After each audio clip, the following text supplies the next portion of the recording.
Hola, muy buenas. Me preguntaba hace poco un amigo que ha hecho brain spotting con su terapeuta, y a veces también me lo ha preguntado alguna clienta, que no entendía cómo el puntero, que le llamo palito, el puntero extensor, junto con la posición ocular, provocaba cómo funcionaba o por qué funcionaba, es decir, cómo hace que al final cambien aspectos de ti, de tus emociones, pensamientos, de tu forma de verte a ti misma, de comportamientos con los demás, de una manera tan profunda.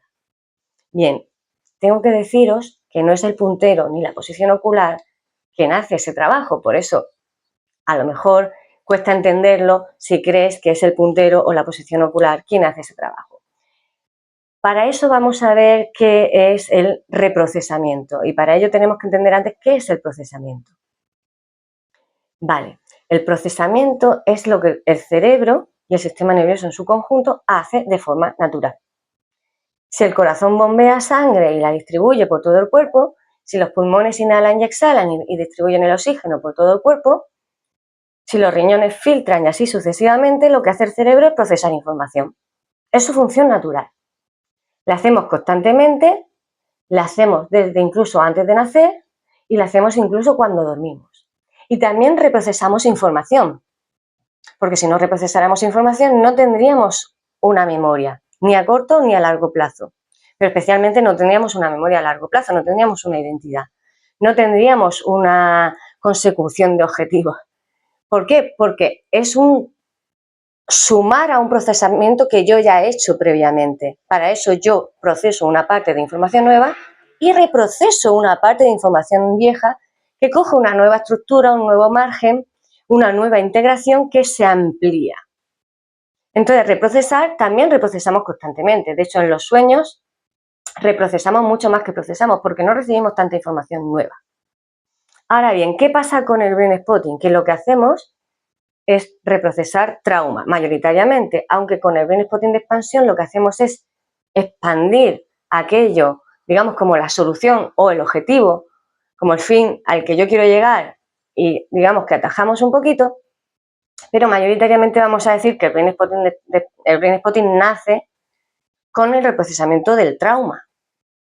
Y lo que no podemos es reprocesar trauma de cualquier manera. Para que se pueda reprocesar trauma, se tienen que dar unas condiciones específicas. Tenemos que tener un acceso a aquello concreto, a esa información concreta que yo quiero reprocesar. Tengo que poder acceder a la red, a la información concreta que yo quiero procesar. Luego se tiene que dar una atención plena sobre aquello que quiero reprocesar, que es cuando una vez que hemos encontrado el punto, nos quedamos en mindfulness, en atención plena sobre ese punto, porque si yo estoy continuamente cambiando, digamos, de página web, por decirlo de alguna forma, no voy a poder realmente leer nunca lo que en esa página me aparece. Entonces, también necesitamos, ¿vale? En esa atención plena, también necesitamos añadir algún componente nuevo. Uno de los dos componentes nuevos que vamos a añadir es la presencia, es decir, no se puede procesar un trauma en soledad. Eso es por la propia constitución del trauma. Por la propia constitución del trauma, a no ser que ya estés muy trabajada, tanto a nivel terapéutico, de tener mucho bagaje, de conocer muy bien la técnica de brain spotting, de tener una estructura interna, de mucho sostén, de muy autocompasiva, de mucho apoyo, no se puede reprocesar sola. Y el otro componente nuevo que le vamos a dar es la mirada hacia la que vamos a mirar a ese trauma, que es una mirada de no juicio, porque si nosotras estamos eligiendo todo el rato lo que es bueno y lo que es malo, lo que es correcto, lo que es incorrecto, lo que debe salir y lo que no debe salir, no vamos a poder enterarnos de la historia que eso que quedó bloqueado nos quiere contar, porque eso es un trauma, una información que no se procesó de la manera adecuada, de la manera que necesitaba, porque en ese momento no se tenían las capacidades para procesarlo. ¿Vale? Entonces, si yo todo el rato estoy juzgando, no voy a estar abierta a la verdad, por decirlo de alguna manera, a la verdad de esa parte de mí a la que yo estoy accediendo. Y en esa mirada de no juicio, yo voy también a tener una compasión. Perdonad, sigo tocada de la garganta. Un amor incondicional, es decir, un elemento nuevo que hay que aportar al reprocesamiento del trauma y que tiene mucho que ver con el no juicio, es la compasión a eso que me está mostrando, porque esa compasión también va a ayudar a que esa parte se integre y que yo no decida lo que es bueno y lo que es malo. Y que por lo tanto esa parte mía se sienta con libertad para mostrarme lo que auténticamente necesita y sienta el apoyo, que ya os digo que es parte constitutiva del trauma, faltó en su momento, el apoyo para poder integrarse. Bien, en las dos primeras partes, que es el acceso a ese contenido concreto que yo quiero reprocesar y a la parte de el mindfulness, la atención plena sobre eso que quiero reprocesar, es a lo que nos ayuda el puntero extensor y el punto ocular. Va a permitir acceder a lo que quiero y que en la atención plena vaya fluyendo la información que de ahí tiene que salir. Es decir, la información que no se procesó bien va a tener una nueva oportunidad de organizarse en nuestro sistema nervioso. ¿Vale? Y en las dos últimas partes, esa de no juicio, de ayudar a la persona a encontrar la presencia adecuada que se va a dar a sí misma, ese acompañamiento, ese no estar sola y esa invitación a sostener esa actitud de compasión, de amor incondicional, la terapeuta es quien tiene la parte más protagonista, porque con nuestra presencia, nuestra palabra, es cómo vamos a apoyar a la persona, es cómo le vamos a dar la estructura para que esa persona pueda generar esa propia mirada interna. Bien, entonces, llegados hasta aquí, ¿por qué funciona o cómo funciona el palito y la vista? Como que aún no he respondido a esa pregunta, ¿no? Me podrías decir, Sonia, pero sigo sin entenderlo. Funciona porque dentro de cómo se constituye el cerebro, el sistema nervioso en la infancia, los sentidos tienen un protagonismo inmenso, así como los movimientos del cuerpo. De hecho, es que los sentidos con los movimientos del cuerpo hacen una integración del medio, es decir, es como principalmente recibimos información del medio.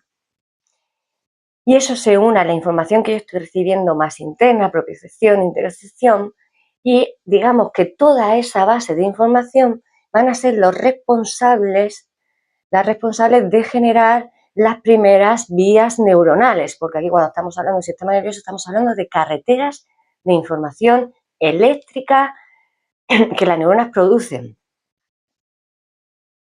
Estamos hablando de algo muy neurofisiológico. Entonces, en la base de cómo el cerebro y el sistema nervioso en su conjunto se crea cuando yo nazco y en mi primera infancia hasta los 7 años, los sentidos tienen una importancia tremenda, tanto para poder aprender, adaptarme, entender cómo funciona el mundo, para poder moverme, porque si yo no coordino, por ejemplo, mi mano con mi boca, con mi vista, no puedo beber agua. Os pongo un ejemplo muy pequeño para que veáis que realmente tiene una importancia, de una trascendencia inmensa. Y además también a través de los sentidos vamos a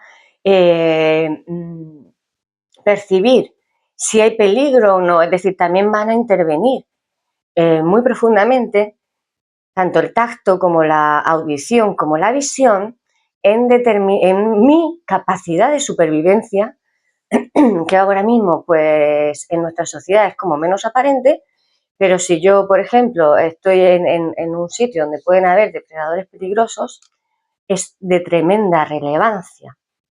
Hasta el punto pues que hay una mirada del miedo, una mirada del pánico, y que el cuerpo es quien tiene los mecanismos a través del nervio vago de supervivencia.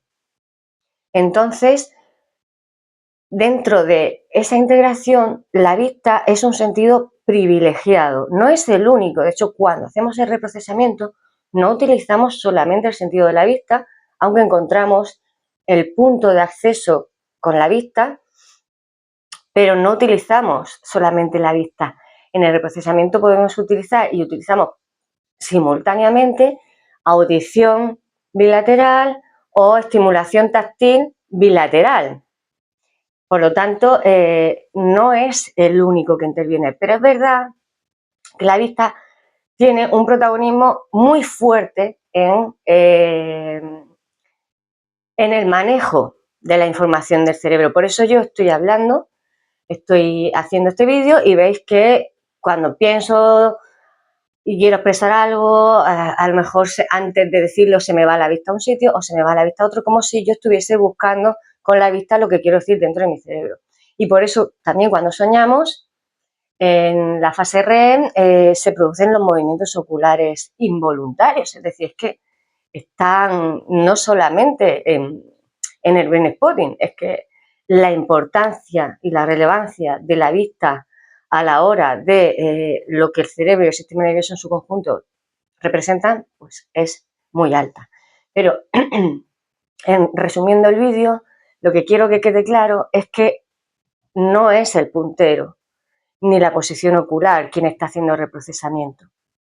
Ahí lo que hacemos es tener el acceso a eso concreto que queremos reprocesar y después le damos la estructura de acompañamiento, el elemento nuevo para que la información traumatizada se reprocese, se ubique bien, pero que funciona porque procesar es la función natural del cerebro.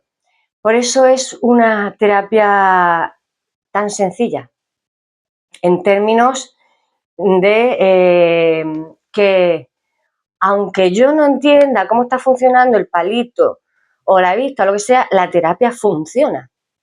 Y de hecho, no mucha gente me hace esta pregunta, me la hace poca gente, porque como la experiencia es tan clara y muchas veces estar en la mente, el preguntarse y cómo y por qué, es muy estar en la mente y no estamos dándole valor a la experiencia en sí. Porque a mí cuando me lo preguntan, me dicen, mira, yo porque confío en ti, ¿no? Pero yo no entiendo. Esto yo no lo entiendo. Digo, vale, está estupendo que confíes en mí porque esa confianza te va a ayudar a vincular y eso va a ser un apoyo que tú vas a tener para poder reprocesar. Digo, pero a la hora de reprocesar no necesitas confianza. No es la confianza en mí, es que tú veas tu propia experiencia. Tú has entrado diciéndome que estabas en un 9 de triste o en un 8 de enfadada, etc. Y terminas la sesión diciéndome que esa tristeza o ese enfado está en un 3. Y tú ahora ya tienes la experiencia de varias sesiones donde tú has podido experimentar el proceso de reprocesamiento, digamos, como más a largo plazo, y ves que esto que te pasaba antes, pues ya no te pasa. Y que esto que antes lo veías así, ahora ya no te afecta de la misma manera. Y que este comportamiento que antes te salía tan automático, ya lo ves y no está en piloto automático, sino que tú puedes elegir cómo te quieres comportar. Entonces, a veces también nos preguntamos cosas porque no nos fiamos de nuestra propia experiencia y estamos muy acostumbradas a estar en un proceso mental más que en una escucha interna, porque el proceso en sí de reprocesar es muy sencillo, es muy natural, puesto que es lo que naturalmente hacemos. Un besito.